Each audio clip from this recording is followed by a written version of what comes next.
వాడి కూతుర్ని చంపాడన్న పగతో ముందు నా కొడుకు ఫ్రెండ్ సాయిరామ్ని చంపాడు, వార్డెన్ని చంపాడు, ఆ తర్వాత ఎస్ఐని చంపాడు.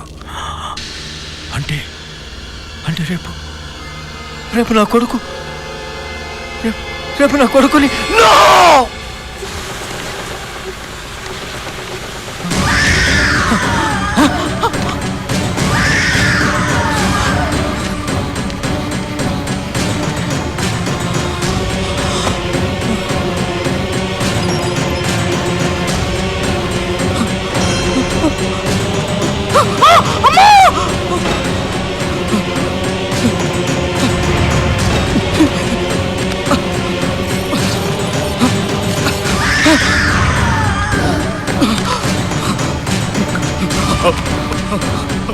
చిట్టి తల్లిని చంపిన అంతకుండి, చిట్టి తల్లిని చంపిన అంతకుండి, చిట్టి తల్లిని చంపిన అంతకుండి, చిట్టి తల్లిని చంపిన అంతకుండి, చిట్టి తల్లిని చంపిన అంతకుండి.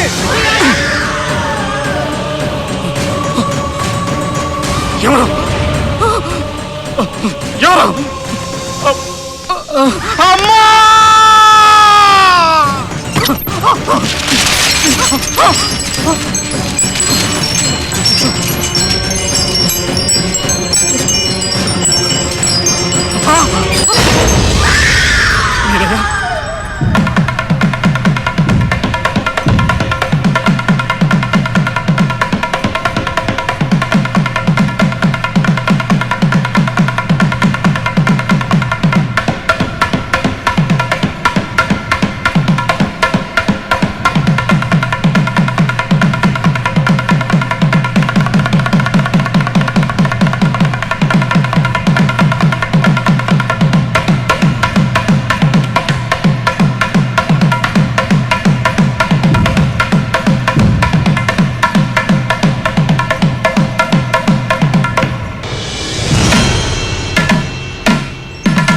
నిన్ను చంపుతాను.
నన్ను చంపొద్దు. చూడరా, నువ్వు చంపిన నా కూతురి సమాధి చూడరా. చూడు, ఇప్పుడు ఇప్పుడు ఈ జనం మధ్యలో ప్లీజ్ నన్ను చంపొద్దు. అనే వీడిని చంపేసి మా చెల్లెలు వీడిని ప్రేమించలేదని చంపి తప్పించుకు తిరుగుతున్నాడు.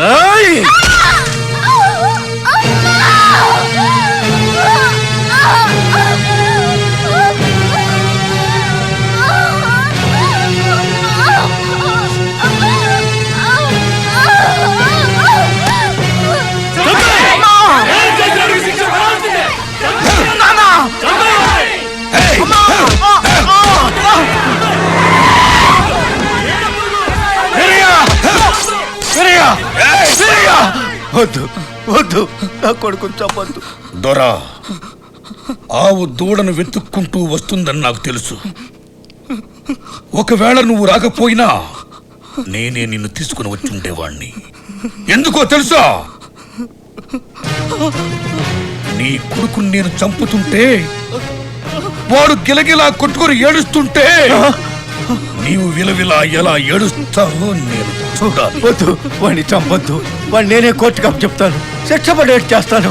వాడిని చంపొద్దు వీరయ్య, నా మాట విను, నీకు దండం పెడతాను. కోర్టు, పోలీసులు, చట్టం, కమిషను, సిబిఐ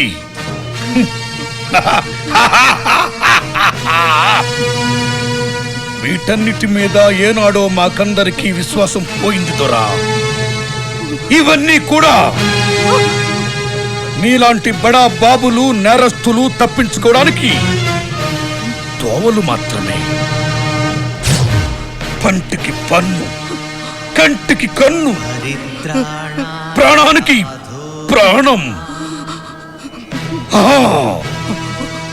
తప్పు చేసిన వాళ్ళకి, తప్పు చేసిన వాళ్ళని కాపాడే వాళ్ళకి, తప్పును కప్పిపుచ్చే వాళ్ళకి శిక్షలు పడాలి.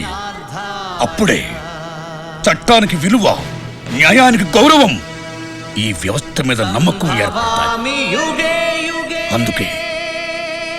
అందుకే శిక్ష నేనే వేస్తున్నాను.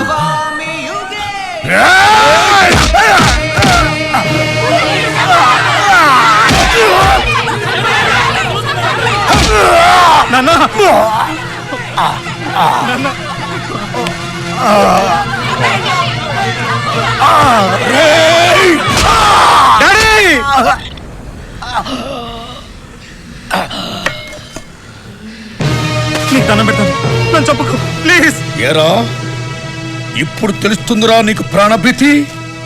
ఆ రోజు నువ్వు నా కూతుర్ని మానభంగం చేసేటప్పుడు అన్నయ్య నీకు దండం పెడతాను, నన్నేం చేయకోని ప్రాధేయపడుతుంటే, వీరయ్య ప్లీజ్ వీరయ్య, నా కూతుర్ని కిరాతకంగా మానభంగం చేసి చంపుతారా మీరు?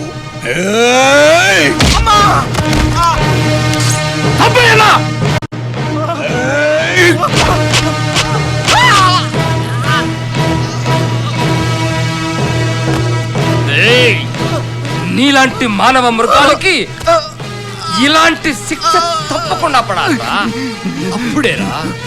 అప్పుడే ఇలాంటి నేరాలు జరగకుండా ఉంటాయి.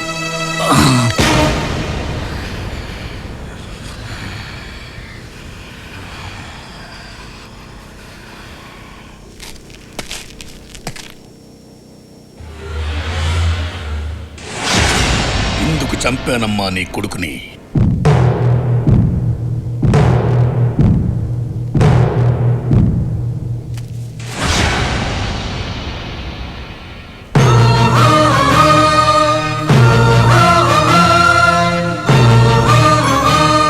అమ్మా చెట్టు తల్లి, ఈ దేశంలో ఒక పౌరుడుగా నేను న్యాయం పొందలేకపోయానమ్మా. కానీ నిన్ను చంపిన హంతకులను శిక్షించి ఒక తండ్రిగా విజయం సాధించానమ్మా. అమ్మా, ఈ దేశంలో పేదవాడు తిండికి పోరాటం చెయ్యాలి, న్యాయం కోసం పోరాటం చెయ్యాలమ్మా.